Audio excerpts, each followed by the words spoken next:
Ne, nu aš nežinau, tie mis rinkimai, ar tikrai tave pakvietė? Tikrai gavai elektroninį laišką, kad kviečia į mis rinkimus?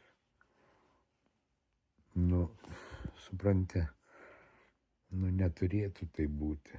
Aš suprantu, kad tau atrodo, kad tu labai graži, bet taigi blemba, ten didelė atranka, ten viskas, ten reikia apsikirpti kailiuką, reikia nagiukus nusidažyti, manikiūrą, pedikiūrą.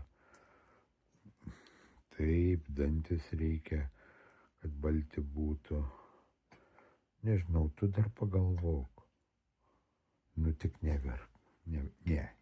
Jeigu tu labai nori, tai mes tą suorganizuosim. Bet žinai, kad nebūtų tų nusivylimų tokių. Gerai supratau. Nori labai. Nu gerai. Tai nuo šiandien pradedam ruoštis. Va, mama sušukuos. Dieve.